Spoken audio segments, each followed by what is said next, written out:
What's up, guys? Ian here, coach of your Ladner Lanturn, bringing you guys our Week 10 Team Builder. I almost said Week 4 because I see NCL Season 4. Week 10 Team Builder of Season 4 of the NCL, taking on Stu and the Toronto Trevenants. Stu graciously took over this team after Phil was running it, and unfortunately Phil has kind of gone Mia, just fallen off the earth due to health issues. So, yeah, let's talk about Stu's team. He didn't make that many changes to Phil's team, but it's potent offensively and somewhat lacking defensively these days. But he's got Lando T, Entei, Empoleon, Snorlax, Drapion, Scyther, Mega Manectric, Latios, Gourgeist, Gardevoir, and Rabombi. Priority users in the Entei with Extreme Speed, Empoleon with Aqua Jet, Scyther with Quick Attack, Gourgeist with Shadow Sneak, and Gardevoir with Shadow Sneak if you count that. Hazard setting in the Lando with Rocks, Empoleon with Rocks, Drapion with T-Spikes, and Rabombi with Sticky Web. Removal options in the Landers with Defog, Empoleon with Defog, Scyther with Defog, Latios with Defog, and Rabombi with Defog. So no spinners on a Webs team is somewhat suspicious. 4 times weaknesses, Lando to Ice and Scyther to Rock. So a couple things there. I believe I'm covering both of them on different Pokemon. First things first, in terms of what I don't think is coming, Scyther is about all I could see not coming. Um, Scyther's got a really hard time beating Mega Diancie without Steel Wing. It wants Roost, it wants Swords Dance, it wants Dual Stab. I'm not sold that Scyther's going to come. It's not going to outspeed Mega Diancie either, so it's really hard to tell in terms of Scyther actually coming. It's actually pretty potent. With a Violate and then Technician boost, Scyther can be a gigantic threat, and so I'm hoping like the threat of Mega Diancie is just enough to send it to not here. I think the Latios is coming. I think Lando. Okay, so I think Lando's coming for sure. I think Mega Main's coming for sure. I could see the Snorlax coming, but I'm not sold on it. I think Lando, Drapion, Mega Main are all three of those are 100% coming. I'm skeptical about the Entei. Although I do think that Mega Main definitely covers my dual water for it. I'm still skeptical about the Entei. Um, it's gotta run. It could just be banded, right? It could just be banded. It's got to run like Sacred Fire, but it could be like a Z Solar Beam set as well because it needs Stone Edge as well, and it needs Iron Head. So I'm not sold on Entei necessarily coming. I think Gourgeist would be a good bring. Beats my Buzzwole, which is otherwise really annoying.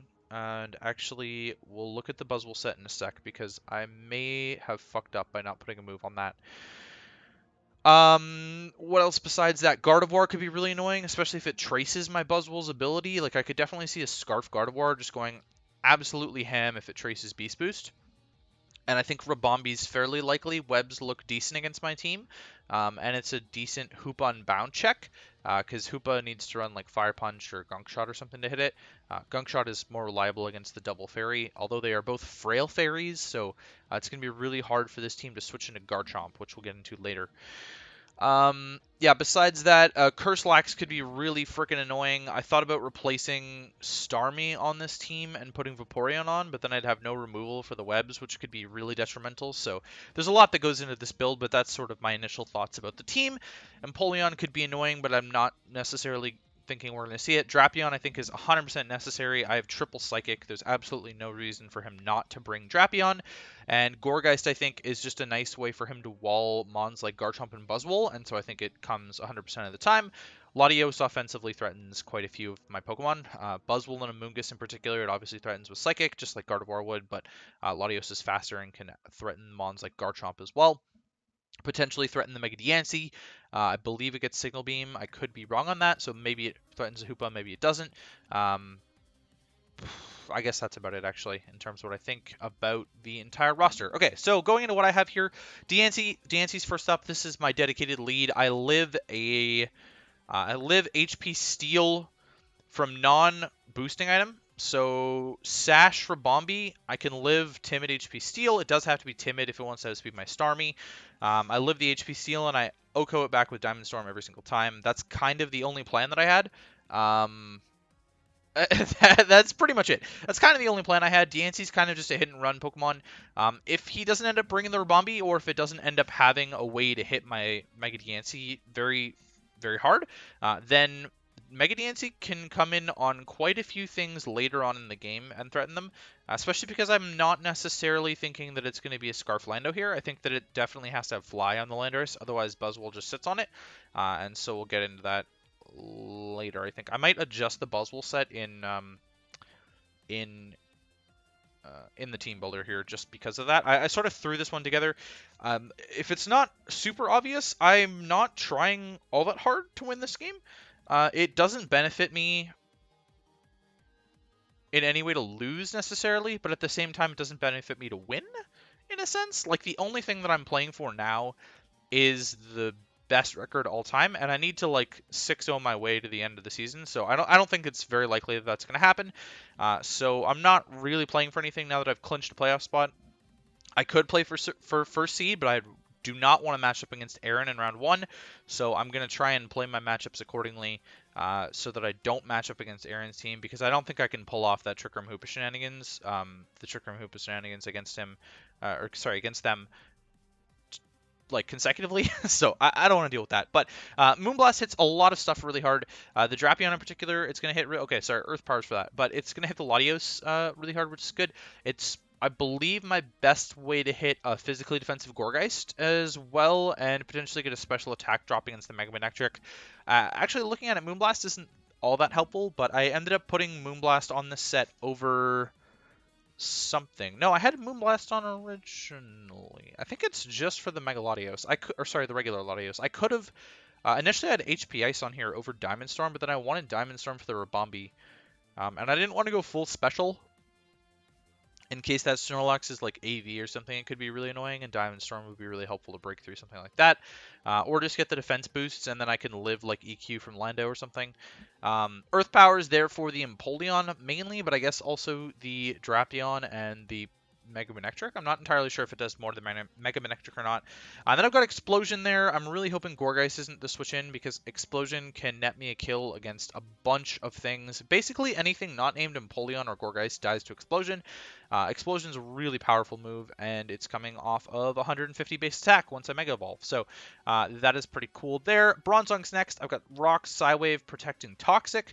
Toxic is meant for the Snorlax. Drapion is really annoying, and unfortunately does not get hit by Psywave, but I have Colbur Berry for a Pursuit Trap, and then I can get into the appropriate check, i.e. Garchomp, which, if I don't see the Scyther, is fairly safe to come in and click Aqua Tail and hopefully two-shot the Lando, especially if I can get up Rocks before the Drapion comes in. I've got the Protect there as well to scout for a Z move, particularly from Lando. This is my main Lander switch in, so now that I'm thinking about it, I was thinking I might put a Koba Berry on the Buzzwole to deal with Lando, but Buzzwole's the secondary Lando check. This is the primary Lando check. I didn't really bring an Entei check. It's kind of Starmie at the moment, which is whack because my Starmie set is whack, so we might have to change some of that to put Recover on it. Yeah, Toxic is there for basically anything else that would want to take on Bronzong. I can weaken the Empoleon really well. His Wish Passer is Gardevoir, which is a garbage Wish Passer. So I have a feeling the Empoleon staying weakened is going to be a solid thing, although obviously I want to keep it out of Torrent range. Psywave is also a way for me not to get walled by the Gourgeist, and at least break a Gourgeist sub, potentially, and then get a Toxic off on it, because Toxic's really helpful against all of his setup sweepers here. I don't really have a need to burn things with Starmie, but I could burn something like the Landorus, which would be really helpful. I just split the defenses here, so I'm a little bit specially bulky. I tank Lando hits regardless, unless it's like Choice Banded. It's really going to need like +2 Darkinium to break through me, and I've got Protect to scout for those sorts of things. So there's a lot of different ways that my Bronzong can handle the Landorus. Buzzwole's next. I'm bringing a reasonably physically defensive Buzzwole. I don't recall why. I guess this is a Snorlax answer, but I really shouldn't be physically defensive. I'm Sub-Roost, Ice Punch, Drain Punch, so I do have coverage for the Gourgeist and the Latios and whatnot. I don't recall... This is a Drapion check too, obviously. It switches into Drapion really well. Poison would be really annoying from a Poison Jab, but why would you ever click Poison Jab against a Bronzong? I'm not remembering what I wanted to do with this. The Gardevoir is really annoying to this, and I only have Ice Punch to hit it. I thought about putting Toxic on the set, I guess. Why am I physically bulky? I don't need to be physically bulky. I need that in like special attack, special defense, or I should put a little bit of it in speed, just in case. I'm not sure what the just in case is, but maybe for min speed Goregeist or something. And let me just write that down. Buzz out speeds, min speed Goregeist, because middle form of Goregeist or whatever is 884 base speed, so I should be able to outspeed something like that and sub up on it as it clicks Willow. In fact, I'm just going to move all the Spit F into speed because I have no idea where it's going. It's completely random EVs. I don't think it matters at all. I have Drain Punch over Superpower just to get health back, and I'm hoping to avoid Intimidate cycles from the Lando and the Mega Main, but I can't really do much about that. I don't actually have a Mega Main check. It's Garchomp, so we'll get to that in a sec. Starmie, which I want to change. I don't need Ice Beam on this because I don't need Psyshock. Excuse me, I had Psyshock for like Snorlax, but I don't need Psyshock because I can run Dazzling Gleam instead to hit the Lottie. Or I could just run Ice Beam and take off Psyshock entirely, which I also like the idea of. Because I do need Recover, and so we're going to change the AV to Leftovers here, and Analytic to Natural Cure for those pesky Entei Sacred Fire burns. Now, I guess I'm kind of built to take on the Entei, but at the same time, I'm really not. The idea behind the Starmie is just to be able to spin away hazards. I wanted someone to deal with that, and originally it was AV to take on Gardevoir, but I'm not AV anymore, so Bronzong's going to have to fill a bunch of roles. All right, now that we've covered that, let's talk a little bit about the moves. I need Recover, like I said. This is my Entei switch in. I think Entei is reasonably likely now that I'm looking at it. At the same time, I can also switch into Snorlax decently well with this. I'm not going to do all that much, but I might get a Burn Scald. Who knows? Latios I can kind of switch into, actually, which is kind of cool. And that is about it. Everything else threatens me offensively. So again, it's not the greatest matchup for me, especially for my defense. I think it's really hard for my defense. This team doesn't look like it's super great on paper, but it's got a lot of good ways to break down my team. So there's a lot of stuff that goes into that. I'm outspeeding something in particular with this. DNC speed tank Latios. What am I outspeeding? I'm outspeeding Latios as well. Next up is Garchomp. I'm outspeeding Entei with this before I forget. Yachi Berry for the Mega Electric because it has to have HP Ice. It wants 5 moves. I think it's got to settle on 4. It wants Electric Stab of some kind. It wants Fire Move. It wants HP Ice, and it wants Signal Beam. So the Electric move could either be Volt Switch or T-Bolt, or it could be both. And avoiding Signal Beam entirely, I just think Signal Beam seems reasonably likely for the Hoopa. Max attack on this, I've got Aqua Tail for the Landorus, which otherwise is quite a problem. And then Earthquake for a bunch of other stuff, although Aqua Tail could break a potential air balloon, I guess. Dragon Claw for things that are not the fairies. I will outspeed fairies. I'll outspeed Gardevoir naturally, but it could be Scarf. Probably is most likely Scarf, and Rough Skin would be really annoying. Rabombi is obviously a threat, but I'm not running Poison Jab for either of them because I needed Aqua Tail for the Lando. Besides that, I don't know what else. There's not much more to this Garchomp set. It's pretty basic SD Chomp. Anything it outspeeds, it kind of threatens for the most part. Goregeist is obviously an exception to that. It'd be really annoying to catch a Will-O-Wisp, so I may or may not switch hard into Starmie. I'm not sure how likely Grass Stab is on the Goregeist. It's not normally carrying that, but it could bring like Leech Seed, which I can't spin away actually because Goregeist is a ghost type. Last but not least is Hoopa-Unbound Physical Scarf, which is a threat. Knockoff right off the bat gets rid of a ton of useful items. Hyperspace Fury in the end game is a nice way to break through this team, especially with the Goregeist around. Protect Goregeist could be really annoying. It goes through sub, I believe, as well. No, it breaks Protect. I don't know where I'm going with this anymore. Drain Punch is there for the Snorlax, though. Ice Punch is there for the Lando, and then Knockoff is there for everything else. Hyperspace Fury should be able to break through a lot of stuff. I'm really hoping that the Drapion is gone because of Buzzwole or because of TNT or Garchomp or something before I try and sweep with Hyperspace Fury. The physical priority on this team is not super great, but it's like E-Speed Entei, which is something I can play around with, because if the Entei locks itself into E-Speed, then I can always go Buzzwole. Or at the very least, I can like scout to see if it's banded, go into Buzzwole, and then double into Starmie on the Fire move. And so that's sort of what's going through my mind here. I'm speed tying max speed Gardevoir, so if it's Timid Scarf Gardevoir, we'll speed tie that. I don't know what else I have to say about this Hoopa. So let's talk about what I'm not bringing then. Amoonguss is threatened offensively by Entei Lando, the Manectric's definitely carrying fire coverage for it, just like it would for Bronzong. Latios threatens it, Gardevoir threatens it, so there wasn't a matchup for Amoonguss here. If he thinks that something is happening, then he might bring like Safety Goggles and Polion or something. I could definitely see that, or Safety Goggles Lottie. Vaporeon, Mega Manectric is definitely coming, and it's a big problem. Vaporeon kind of invites in the Gourgeist. I thought about running Vaporeon just for Curselax or setup variant of Lando. Opted out of it completely. Water Absorb, tracing Gardevoir is super annoying. Gardevoir is actually just really annoying in this matchup, tracing my abilities.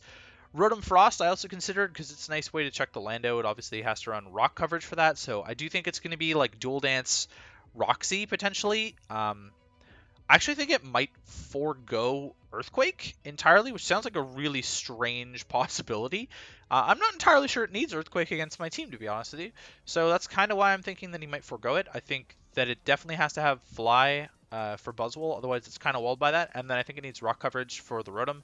And it might need Dark coverage for the Bronzong, otherwise it's walled by the Bronzong. So there's a lot of different sets the Lando could be, and I'm definitely going to respect the idea of clicking Protect against it for sure. Considering I don't have lefties, it's not all that helpful, but it's a nice way to Toxic Stall some stuff down too. Talonflame was interesting. Intimidate Core is problematic, but it's a nice way to break through the Gourgeist. I thought about running like a Will-O-Wisp Fire Blast set in particular, but the Snorlax kind of got out of hand in those scenarios. And Mega Manectric just switches into, or revenges it, I should say, at the very least, really well.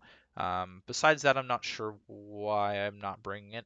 Just didn't fit the team, I guess. Masquerain, I mean, this is no surprise to anybody. I haven't brought it to a single game all season.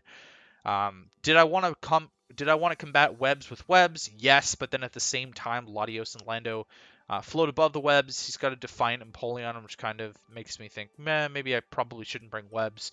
Snorlax doesn't give a shit about webs. Entei normally doesn't give a shit about webs. Scyther's not going to care about them anyways.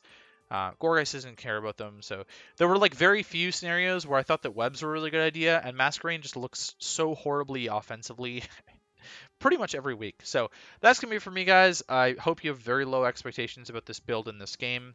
Stu and I ended up moving this battle forward 3 days, so I sort of half-heartedly prepped at the last minute, I guess.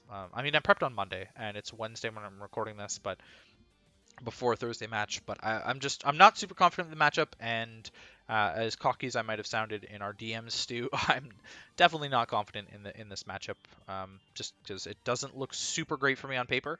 But I'm going to do my best to keep Stu out of playoffs so that I don't have to play it again. So again, that's going to be for me, and I'll catch you guys for the match.